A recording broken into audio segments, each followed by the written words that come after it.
하나님을 믿는 사람들은 개인의 인생 드라마나 또 인류의 역사 드라마의 결말을 알고 있는 사람들이죠.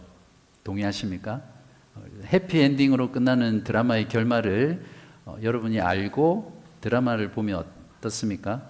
주인공이 중간에 아무리 터지고 또 심지어는 몇 번씩 죽음의 고비를 넘기잖아요. 근데 결국 주인공이 승리할 걸 아는 사람은 이제 드라마를 볼 때 마음속에 안심하면서 드라마를 보게 되죠.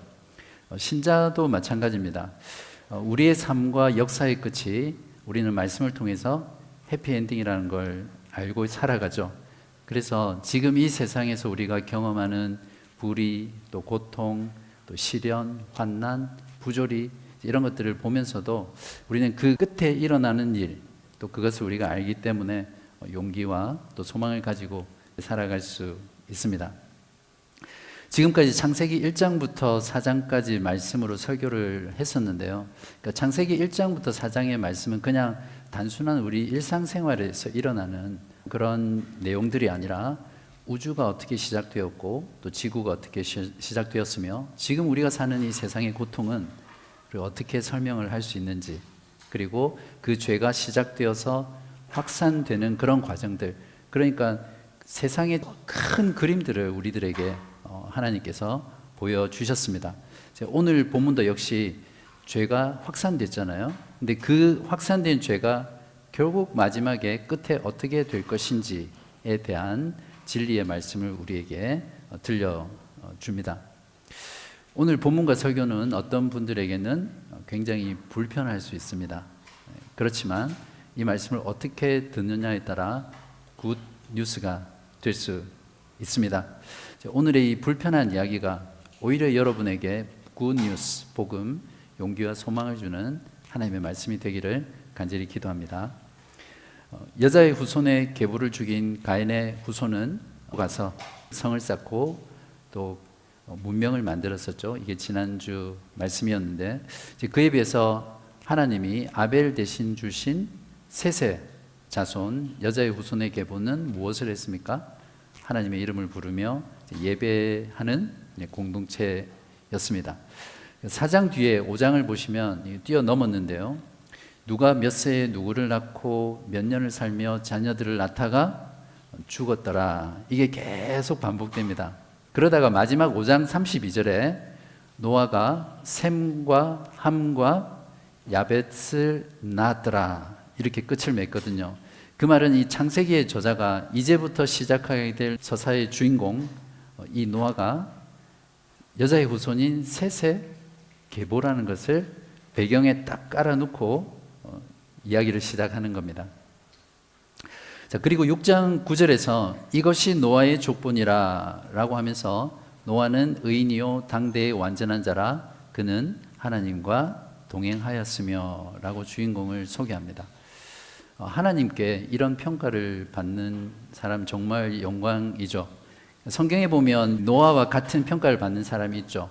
욥과 다니엘. 노아, 욥, 다니엘은 패키지예요. 성경에서 항상 같이 이렇게 인용이 되는데요. 그들 모두 하나님 앞에서 의인이다, 완전한 자다 이렇게 평가를 받았습니다. 결론부터 말씀드리면 저와 여러분은 그리스도 안에서 의인이죠. 완전한 자입니다. 그리고 하나님과 동행하는 자죠. 그러니까 우리는 이미 복음 안에서 정말 대단한 하나님의 평가를 받고 있는 그런 사람들입니다. 온 세상이 죄악으로 가득 차게 되었습니다. 6장 5절에서 6절을 보시면 여호와께서 사람의 죄악이 세상에 가득함과 그의 마음으로 생각하는 모든 계획이 항상 악할 뿐임을 보시고, 성경은 성선설 아니라 성악설입니다. 항상 마음에 생각하는 것이 악한 존재가 인간이라는 거죠.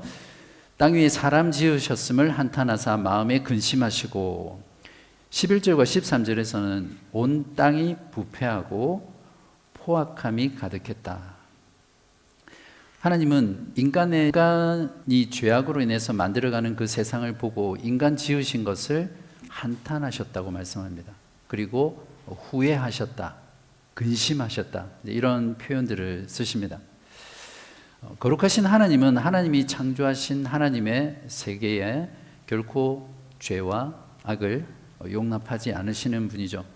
그렇다면 창세기 1장과 2장에서 하나님이 천지를 창조하시고 또 인간을 창조하신 뒤에 좋았더라, 좋았더라, 심히 좋았더라 라고 말씀하셨던 그 하나님의 창조 세계는 어떻게 되는 것이죠? 드디어 하나님께서 이제 노아를 찾아오십니다. 그래서 노아에게 홍수로 온 세상을 멸하겠다라는 심판 예고를 하시죠. 이것은 마치 다이너마이트의 도화선이 점점 타들어가다가 마침내 폭발하는 것 같은 그런 이미지를 보여줍니다. 그러니까 하나님께서 인간의 그 죄악을 참고 참으시다가 더 이상 참지 못하시고 이제 심판하시겠다 말씀하시는 겁니다. 6장 17절에 내가 홍수를 땅에 일으켜 무릇 생명의 기운이 있는 모든 육체를 천하에서 멸절하리니 땅에 있는 것들이 다 죽으리라. 그저 죄인 몇 사람, 악한 사람 몇 사람을 죽이는 것이 아니라 그냥 온 세상을 다 쓸어버리겠다, 그렇게 고지하십니다. 이것은 하나님께서 인간의 죄에 대해서 얼마나 진노하셨는지를 보여주십니다. 하나님께서는 노아와 그의 가족들과 또 짐승들을 심판에서 구원하시려고 방주를 지으라고 명령을 하시고요. 그리고 그 방주에 들어갈 생명들에 대해서 말씀을 주십니다. 방주에 들어가는 명단은 누가 들어갑니까? 노아, 그리고 노아의 세 아들 셈과 함과 야벳, 그리고 노아의 아내, 그리고 세 아들의 아내니까 며느리 셋. 그럼 총 몇 명입니까? 8명 들어가죠. 그리고 하나님이 지정하신 모든 들짐승, 모든 가축, 공중의 새, 그런 것들이 방주에 들어가야 된다라고 하나님께서 지정해 주십니다. 방주의 사이즈를 오늘날 단위로 환산을 하면 길이가 한 140m, 높이가 13.5m고 너비가 23m입니다. 잘 와닿지 않으실 것 같은데 축구장 길이의 1.4배고요. 폭은 축구장 길이의 3분의 1, 그리고 높이는 5층 건물 높이라고 하면 생각하시면 됩니다. 그러니까 어마어마한 괴짝 같은 배를 하나님께서 만들라고 하십니다. 자, 그러나 하나님의 심판에는 언제나 하나님의 구원의 은혜가 담겨 있습니다. 그래서 하나님께서는 노아에게 방주 제작을 명령하시면서 언약을 맺으세요. 6장 18절에 그러나 너와는 내가 내 언약을 세우리니 너는 내 아들들과 내 아내와 내 며느리들과 함께 그 방주로 들어가고. 성경 전체에서 언약이라는 단어가 약 298회 나오거든요. 그 298회 중에 가장 처음 언약이라는 단어가 나오는 것이 바로 여기입니다. 성경에서 언약이라는 단어는 언제나 인간과 하나님이 서로 쌍방간의 계약을 맺는 것이 아니라 하나님이 일방적으로 인간과 맺으시는, 주도적으로 홀로 맺으시는 것이 언약이거든요. 그래서 내가 너를 위해서 이것을 할게, 이렇게 맺는 게 언약입니다. 그래서 언약이라는 단어가 나오면 여러분은 무조건 거기에다가 이퀄 은혜 붙이면 됩니다. 언약이라는 것 자체가 하나님의 은혜이고 또 하나님의 열심을 표현하는 말이기 때문에 그렇습니다. 자, 여기에 우리들의 소망이 있는 거죠. 인간을 바라보면 절망하지만 하나님을 바라보면 소망하게 됩니다. 노아는 하나님의 명령대로 다 준행했고 드디어 방주가 완성되었습니다.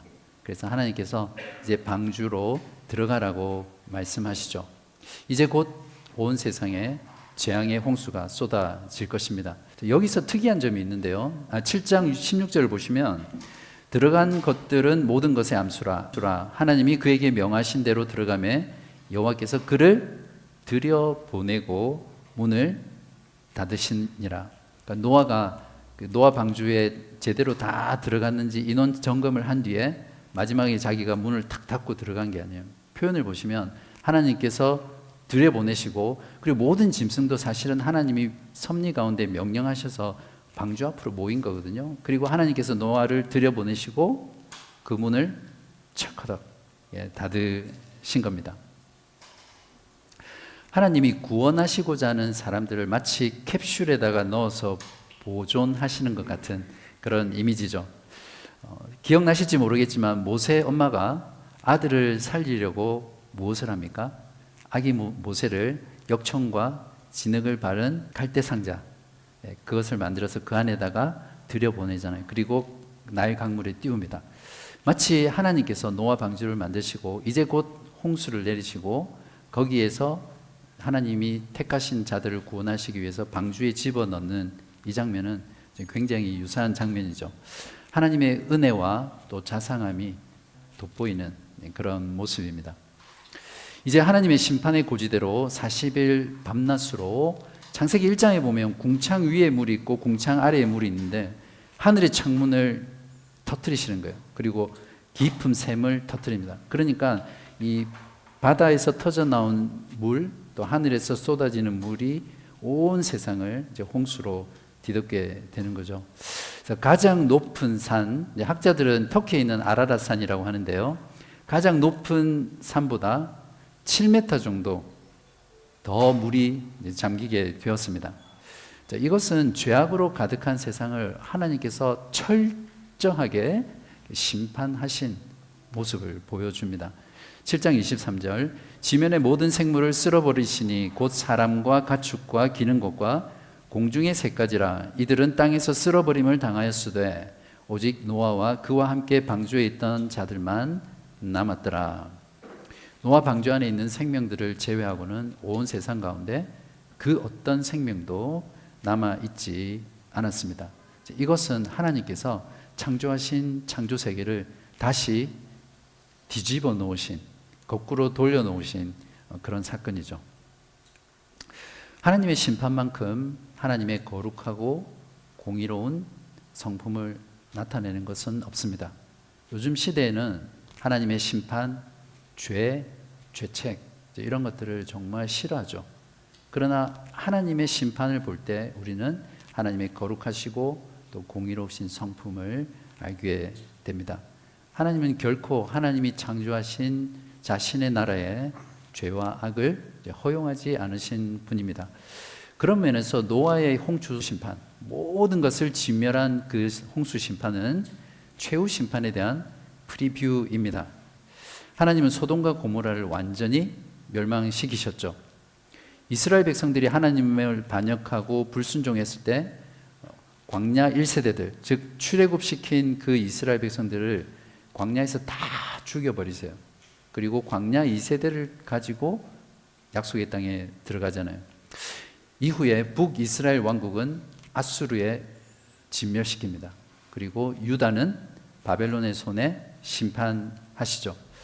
구약 성경의 모든 심판은 궁극적으로 예수 그리스도께서 당하실 십자가의 그 심판을 가리키는 것이거든요. 하나님은 자신의 아들에게 온 세상의 죄를 다 그분에게 지우시고 그분을 심판하셨습니다. 이제 마지막 남은 것은 최후 심판입니다. 그때는 노아 홍수 전에 사람들이 홍수가 내리기 직전까지도 먹고 마시고 시집가고 장가가고 장사하고 그냥 일상에 젖어서 살았거든요. 바로 그것처럼 지금 저와 여러분이 일상을 살아가는 이때 주님께서 다시 오셔서 마지막 최후의 심판을 하게 됩니다. 이러한 하나님의 말씀을 보게 되면 죄를 미워하시고 심판하시는 하나님의 공의를 더 깊이 자각하게 됩니다. 여러분, 복음이 왜 복음인 줄 아세요? 하나님의 이 두렵고 무서운 이 진노의 심판에서 우리가 아무것도 한 것 없이 예수 그리스도께서 내 대신 그 진노의 심판을 다 받아내셨기에 내가 그 진노에서 구원받았다는 이것이 그렇게 감사하고 그렇게 은혜가 될 수 없는 것입니다. 그러니까 우리가 하나님의 심판을 통해서 하나님의 공의를 철저하게 자각하는 자만이 복음의 복음됨을 진정으로 깨닫게 되는 거죠. 공의의 하나님을 말하지 않고 사랑의 하나님, 나를 구원하시는 하나님, 이것 하나만 복음을 전한다면 그것은 진정한 복음이 아닙니다. 복음이 복음되게 하지 못하죠.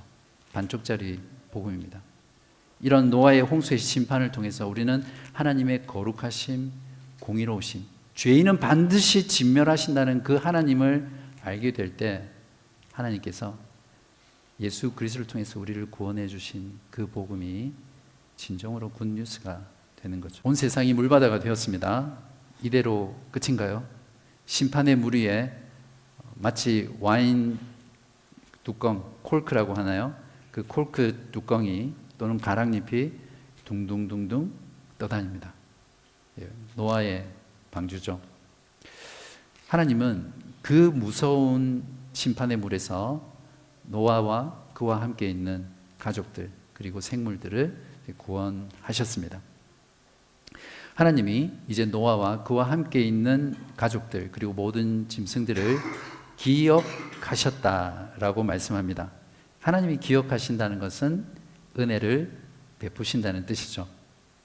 노아와 맺으신 언약을 기억하시고 바람을 불게 하십니다. 그래서 150일 동안 물로 가득했던 온 세상을 다시 150일 만에 다 물러가게 하십니다. 우리가 아무리 죄악 가운데 살고 심지어는 누가복음에 나오는 것처럼 아버지 품을 떠나 미리 상속을 다 받아서 세상으로 가서 호랑방탕하게 살던 그런 탕자처럼 살아갈지라도 또 하나님 없이 하나님을 잊어버린 채 여러분 스스로 여러분의 삶을 살아갈 때조차도 하나님께서는 저와 여러분을 기억하시는 분입니다.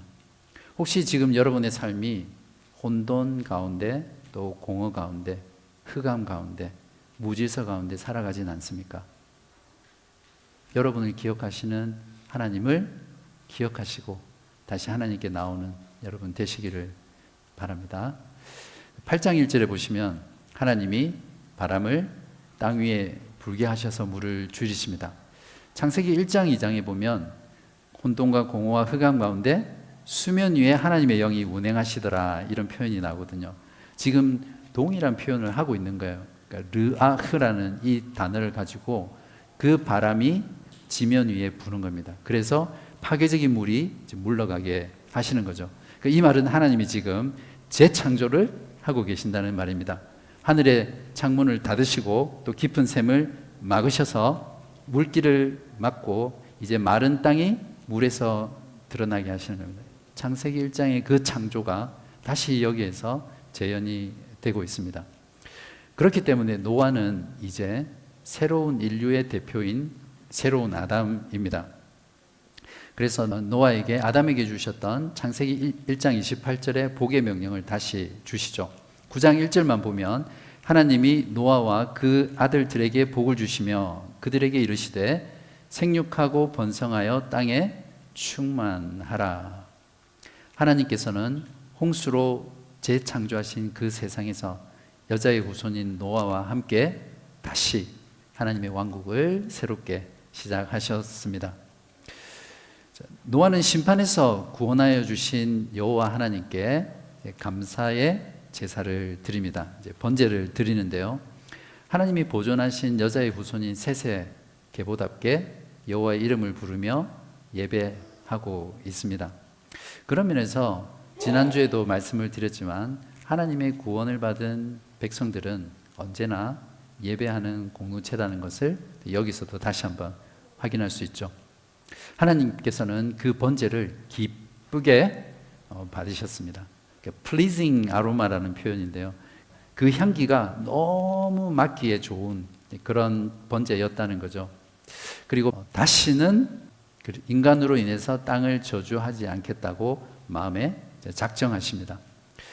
예수 그리스도는 자신의 목숨을 제물로 희생 제사를 드렸습니다. 그래서 하나님께서는 그 아들의 제사를 기쁘게 흠양하시고 예수의 피로 맺은 새 언약의 백성들은 결단코 멸망시키지 않겠다. 그렇게 약속하시죠. 하나님께서는 중심에 가지고 계신 그것을 온전히 지키기 위해서 다시 노아와 언약을 맺으십니다. 언약의 내용은 다시 세상을 물로 심판하지 않으시겠다는 것이고요. 언약의 증거는 무엇입니까? 네, 무지개. 이 언약의 실행은 전적으로 하나님께 달려 있습니다. 인간이 이 언약을 지키기 위해서 할 수 있는 것은 전혀 없습니다. 하나님께서 그 무지개를 보시고 다시는 인간으로 인해서 땅을 저주하지 않을 것이며 물로서 심판하지 않겠다, 그렇게 약속하시는 겁니다. 그러니까 하나님이 스스로 자신을 그 언약 속에 묶어 버리는 겁니다. 그리고 인간은 그 무지개를 볼 때마다 하나님이 다시는 홍수와 같은 그런 물로 세상을 심판하지 않으시겠구나, 그런 확신을 가질 수 있는 거죠. 저기가 본다이 비치에서 제가 갔다가 무지개가 갑자기 떴길래 찍었던 사진인데요.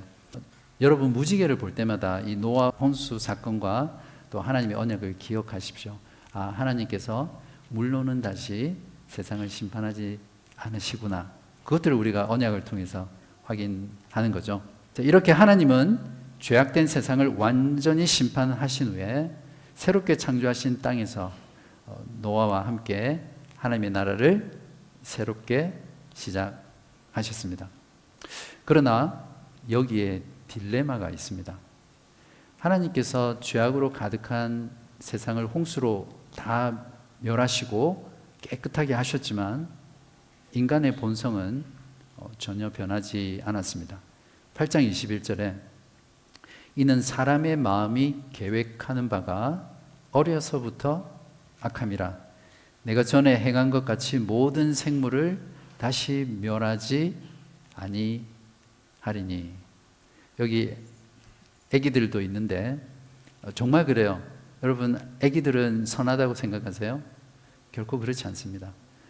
아기들도 얼마나 태어날 때부터 이기적인지 몰라요. 성경이 정확하게 말하잖아요. 어려서부터 인간은 악합니다. 바로 여기에 하나님의 딜레마가 있습니다. 전혀 심판에도 불구하고 변화되지 않는 그 인간의 악 때문에 다시 세상은 죄로 부패해지고 포악해지고 악으로 가득 찰 것입니다. 바로 뒤에 나오는 본문만 봐도 노아가 술 취해서 벗잖아요. 그리고 11장에 가면 하나님처럼 되려고 바벨탑을 짓습니다. 이것이 인간입니다. 그러면 하나님은 다시 세상을 심판하셔야 되잖아요. 그런데 하나님께서 언약하셨어요.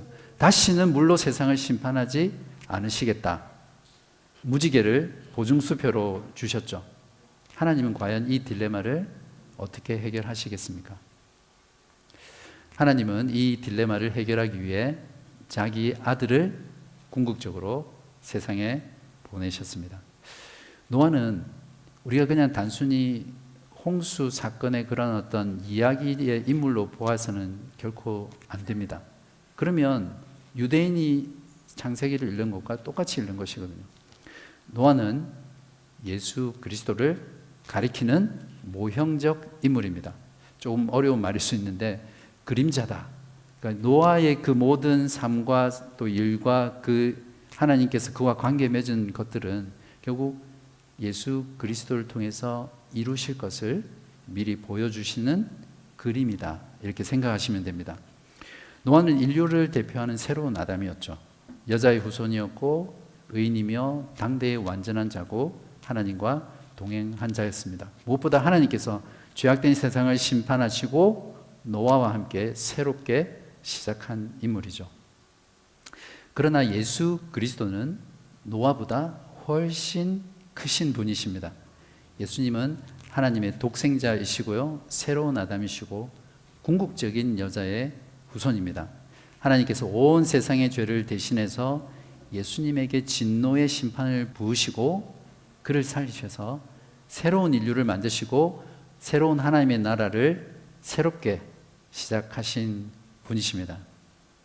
이제 예수를 믿고 예수와 연합한 저와 여러분은 이전의 인류처럼 심판을 받아도 전혀 변하지 않은 그런 자가 아니라 우리의 본성까지 새롭게 된 자들입니다. 우리가 그냥 구원을 받았다라고 했을 때 예수 믿으면 천국 가는 것 이렇게 생각하지만 구원의 가장 출발점이며 핵심은 뭐냐면 우리의 마음이 새로워졌다는 겁니다. 새로운 하트, 새로운 영을 주셔서 새로운 존재가 되게 하신 것입니다. 그러니까 저와 여러분은 예수 믿기 전에 존재가 아니에요. 새로운 존재입니다. 본성까지도 새롭게 변한 자들이죠. 그것을 고린도후서 5장 17절에서 그런즉 누구든지 그리스도 안에 있으면 새로운 피조물이라 이전 것은 지나갔으니 보라 새 것이 되었도다. 하나님은 예수 안에 있는 하나님의 백성들과 하나님 나라를 새롭게 시작하십니다. 지금 여러분의 인생이 아무리 망가져 있어도, 여러분의 인생이 아무리 절망스럽고 무너져 있어도요, 여러분이 예수님 만나고 예수님 믿고 예수 안에 있으면 새로운 피조물입니다. 하나님께서 여러분과 함께 새롭게 시작하실 것입니다. 이 복음 믿고 지금 예수 안으로 들어오시는 여러분 되십시오. 하나님께서 예수 그리스도 안에서 우리와 함께 새롭게 시작하셨습니다. 그러나 우리가 지금 살아가는 세상은 소돔과 고모라처럼 여전히 죄악으로 가득한 세상이죠. 하나님은 다시 자신의 왕국을 깨끗하게 하기 위해서 결국에는 죄악으로 가득 찬 세상을 최종적으로 심판하실 것입니다. 그러나 무지개를 보십니다. 물로 심판할 수 없죠. 그래서 최후 심판은 불로 심판하십니다. 베드로후서 3장 10절에 그러나 주의 날이 도둑같이 오리니 그날에는 하늘이 큰 소리로 떠나가고 물질이 뜨거운 물에 풀어지고 땅과 그 중에 있는 모든 일이 드러나리로다. 주님께서 다시 오시면 하나님은 다시 죄악 가득한 세상을 불로 심판하시고 정화시킵니다. 그리고 예수 그리스도 안에서 본성까지 새롭게 된 하나님의 백성들과 함께 하나님의 영원한 새하늘과 새 땅을 새롭게 시작하실 것입니다. 지금 예수 그리스도를 믿고 계신 여러분은 장차 임할 이 두려운 하나님의 심판에서 결코 두려워하지 않으셔도 됩니다. 여러분은 안전합니다. 왜냐하면 예수 그리스도께서 저와 여러분이 받아야 될 그 진노의 불을 다 받아내셨기 때문에 우리는 예수 그리스도 구원의 방주 안에 거하기 때문에 안전합니다. 이것이 얼마나 놀라운 복음입니까? 지금 예수 밖에 있는 여러분들 계시다면 제 개인적으로 목회자로서 또 예수 믿는 자로서 정말 불타는 가슴으로 간절히 애원하는 마음으로 여러분에게 말씀드립니다. 하나님의 그 진노의 심판의 불이 멀리 먼 훗날 있는 것이 아니라 성경은 바로 우리 위에 머물러 있다고 말합니다. 이 진노의 심판은 언제 쏟아질지 우리는 알 수 없습니다. 그렇기 때문에 더 미루지 마시고 지금 구원의 방주 되신 예수 그리스도를 믿고 예수 안으로 나오셔서 하나님의 진노의 심판에서 구원받는 그런 놀라운 생명의 역사 누리시기를 주님의 이름으로 간절히 부탁드립니다.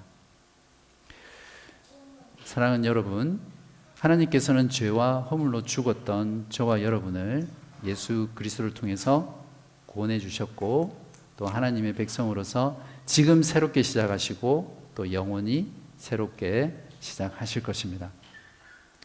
그러나 우리가 살아가는 곳은 영원한 새 창조의 하나님의 나라가 아니라 여전히 죄악된 세상이라고 말씀을 드렸습니다. 이런 죄악된 세상에서 이미 하나님 나라를 시작해서 살고 있지만 이런 세상에서 우리는 어떻게 살아가야 합니까? 예수 안에서 본성까지 변한 저와 여러분들은 세상 가운데서 고통하며 신음하며 살게 됩니다. 그냥 내 삶이 또 내 가정이 별 문제 없고 그냥 잘 돌아가면 다 괜찮은 그런 사람이 되지 않나요? 본성 자체가 이제는 죄를 미워하고 죄를 싫어하고 죄로 인해서 아파하는 그런 성향으로 바뀌었기 때문에 세상 가운데 살면서 세상의 불의, 부정의, 또 고통받는 사람들, 온갖 죄와 악들을 보면 탄식하게 됩니다. 신음하게 되어 있습니다. 저는 주일 예배 때 교우분들에게 대표 기도하시는 분들에게 기도 제목 3가지를 주기 위해서 매일매일 다양한 매체를 통해서 신문 기사를 찾아서 점검하면서 보고 있습니다. 그래서 그런지 모르지만 어쩌면 여러분은 좀 실감하지 못하실 수 있겠지만 세상이 진정 너무너무 악합니다. 기사를 볼 때마다 그 범죄와 인간이 만들어내는 그런 악한 세상들을 보면서 주님이 오실 때가 진짜 얼마 안 남았구나, 그렇게 탄식하고 기도하는 마음이 제 속에서 계속해서 일어납니다. 아마 여러분도 비슷할 거라고 생각을 합니다. 성경은 롯을 의로운 자라고 하면서 그가 소돔과 고모라에 살면서 그들의 불법, 부법, 음란한 행실을 보고 심령이 상했다라는 그런 표현을 쓰거든요. 그래서 그리스도인은 한 손에는 성경을 들고 한 손에는 신문을 들고 세상을 살아가면서 고통하고 탄식하며 또 신음하고 아파합니다. 그렇게 할 때 우리는 세상을 향해서 주 예수여 다시 오시옵소서, 마라나타라는 그 고백이 우리의 기도 가운데 나타나는 거죠. 바라기는 우리의 신앙이 그냥 너무 내 자신 영혼 구원에 내 개인의 삶에만 갇혀서 하나님을 그냥 아주 작은 분으로 가둬두지 마시고요, 세상을 향해서 세상의 아픔과 고통과 악을 바라보면서 함께 탄식하고 신음하고 슬퍼하며 하나님께 기도하고 하나님께서 다시 오셔서 이 세상을 의로운 나라, 공의로운 나라, 복된 나라로 다시 회복시켜 주옵소서. 이런 기도를 드릴 때 우리의 신앙의 지평이 온 세상을 향해서 나아가리라고 믿습니다. 우리가 여기서 놓치지 말아야 할 중요한 것이 있는데요, 6장 22절과 7장 5절에 보시면 노아가 그와 같이 하여 하나님이 자기에게 명령하신 대로 다 준행하였더라. 노아가 방주를 지을 때 바닷가에서 지은 게 아니잖아요. 산 위에서, 그것도 거대한 괴짝 같은 것을 하루 이틀도 아니고 햇볕은 쨍쨍한데 몇 날 며칠 오랫동안 그 방주를 짓고 있었습니다. 그래서 세상 사람들은 노아를 조롱하고 멸시하고 비난하고 판단하고 정죄했습니다. 바로 노아가 방주를 지은 것처럼 이 죄악된 세상에서 우리가 하나님의 말씀을 믿고 하나님을 경외하고 하나님의 말씀에 순종하면서 복음을 전하는 삶은 산 위에서 방주를 짓는 것과 똑같은 삶입니다. 이것이 바로 신앙생활의 핵심입니다. 저와 여러분이 세상에서 살아가는 삶이 바로 방주를 짓는 삶입니다. 방주는 결코 혼자 짓는 것이 아니죠. 교회는 구원의 방주 되신 예수 그리스도를 모시고 예수 그리스도의 복음을 증거하는 곳입니다. 그래서 방주는 교회 공동체가 함께 지어가는 것입니다. 바라기는 교회 공동체로서 또 하나님의 성도로서 이 악한 세상 가운데서 방주를 짓는 그런 여러분 되시기를 간절히 기도합니다. 저와 여러분의 끝은 해피 엔딩입니다. 우리와 함께 새롭게 하시는 그 하나님이 주시는 용기와 소망을 가지고요, 죄악으로 가득한 세상에서 믿음으로 하나님을 경외하며 말씀에 순종하고 복음을 전파하고 복음을 사수하며 사는 저와 여러분 되시기를 주님의 이름으로 축원합니다.